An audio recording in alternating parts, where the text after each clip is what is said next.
Continuando o que nós estávamos falando, das origens do conhecimento, nós tínhamos parado em racionalistas como Popper, Piaget, Chomsky, que acham que existe um conhecimento a priori, ou um conhecimento que tem origem inata, mas esse conhecimento é falível. Segundo isso, pode ser explicado, e é hoje em dia explicado, pela teoria da evolução. Como nós temos essa reserva inata de disposições para o conhecimento a priori, ou para a crença a priori, Darwin pode explicar isso, o darwinismo. Os indivíduos herdam os genes que capacitam evoluir e permanecem vivos e se reproduzem quando esses genes capacitam a vida da pessoa, eles passam para a sua prole, e é um processo de milhares e milhões de anos de tentativa e erro até que se produz uma determinada espécie.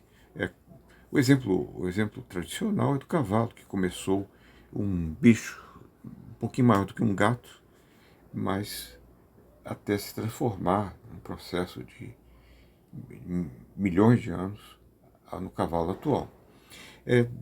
Só que isso tem repercussões para a filosofia, que foram aproveitadas por Daniel Dennett.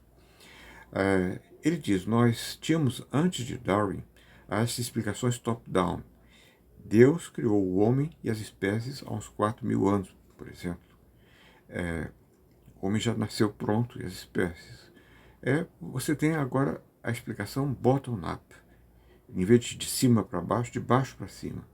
Quer dizer, através de um longo processo de tentativa e erro, nós fomos criados. Nós fomos, assim, formados. Michael David fez uma observação.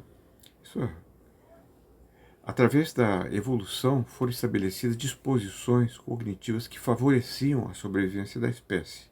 Por exemplo, a disposição para se crer em Deus, diz David. Pode ser falsa a disposição, mas pode ser muito útil. Pode permitir que nós, em um mundo que é muito contrário à nossa persistência viva, sejamos capazes de ter consciência desse mundo, na medida em que nós tenhamos a crença de que, mesmo que nós morramos, ou que sejamos mortos, ou o que for, nós teremos uma outra vida, uma outra chance. Mas, no entanto, nem todas as disposições que favorecem a vida, elas precisam ser falsas, ou talvez falsas. Algumas disposições foram para o desenvolvimento de disposições de crença que conduziram à sobrevivência simplesmente porque as crenças resultantes eram verdadeiras. Esse é o ponto. Por exemplo, a disposição para seguir o princípio da não contradição. Eu creio que até uma ameba tem essa disposição.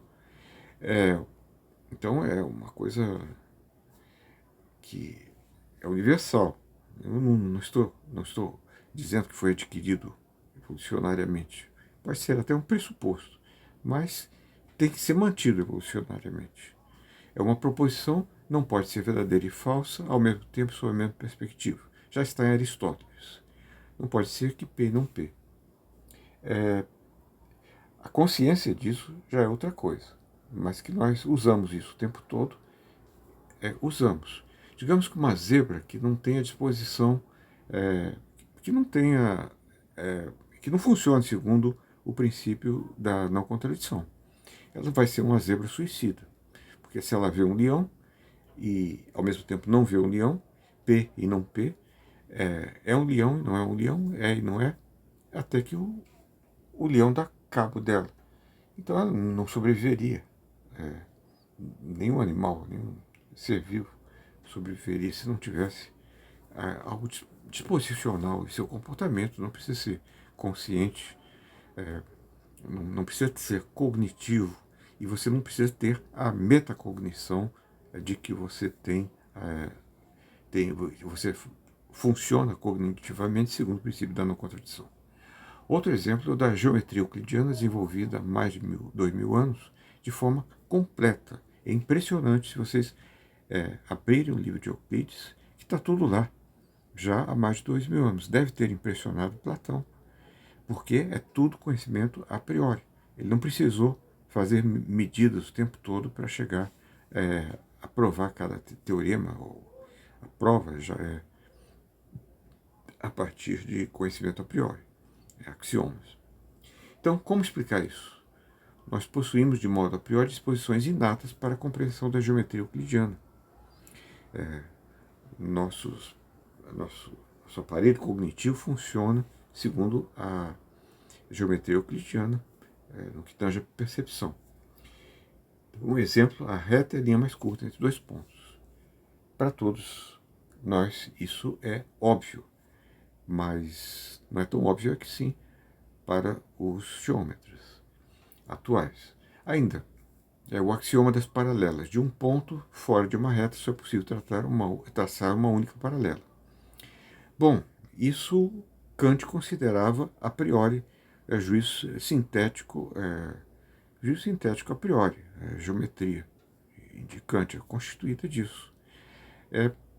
No entanto, pouco depois da morte de Kant, os geômetras começaram a desenvolver geometrias não euclidianas, como a riemanniana, que não são tão intuitivas, em que você pode, um ponto próximo de uma reta, traçar nenhuma paralela ou um número infinito delas, ou que a soma dos ângulos internos de um triângulo é mais de 180 graus.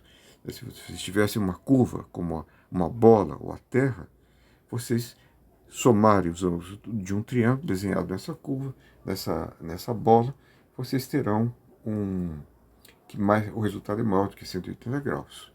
Pior do que isso é que em 1915, com a teoria da relatividade generalizada, ficou claro que o espaço físico a grandes distâncias se mostra não euclidiano, mas mais riemanniano.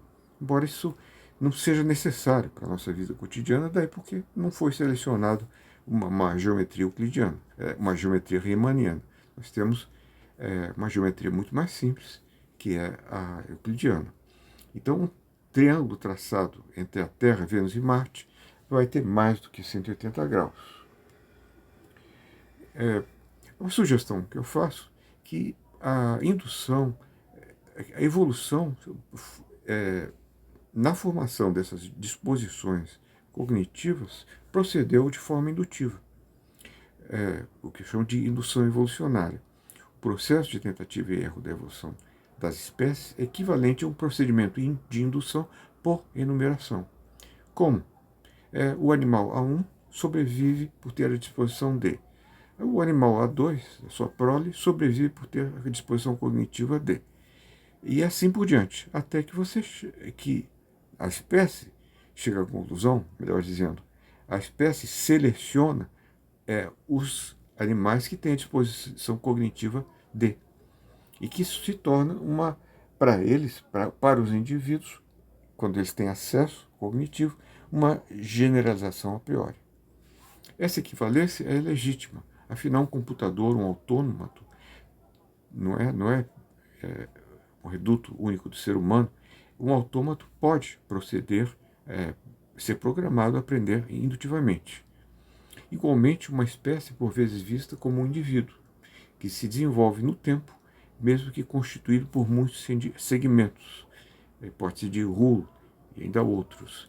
E isso é algo comparável, digamos, a um formigueiro que, por sua vez, se estende no espaço e é formado de muitas formigas e pode ser considerado um indivíduo. Isso reforça um pouco o que eu sugeri, a chamada indução da espécie. Ora, se isso vige, então todo o nosso conhecimento é indutivo. Claro que você tem formas de indução, como a melhor explicação, ou os métodos de Mill, mas isso também pode ser resultado de disposições cognitivas desenvolvidas pela, pela seleção natural, embora o único ponto que eu defendo é que algo equivalente à indução por enumeração ocorreu na seleção natural. Nesse caso, todo nosso conhecimento tem origem empírica. Isso se chama naturalismo. Mas isso não elimina o racionalismo, o fato de tudo ter origem empírica e ser empiricamente determinado, uma vez que a existência de disposições a priori inatas para a produção de crenças foi uma descoberta legítima de filósofos racionalistas como Platão. Tal descoberta não precisa ser dependente de misticismo para existir. Isso é evidenciado não só por racionalistas contemporâneos como Popper, mas também mesmo por um naturalista e racionalista tradicional como Spinoza, para o qual só existe uma unidade, de que é Deus ou natureza ou substância. A bibliografia, eu tenho um livro que tem um capítulo sobre isso, chamado Raízes Evolucionárias do A Priori, e o livro se chama Textos Esparsos. Eu só lamento o penúltimo capítulo em que eu falei algo sobre política brasileira. Não dá. Esse assunto devia ser intelectualmente proibitivo.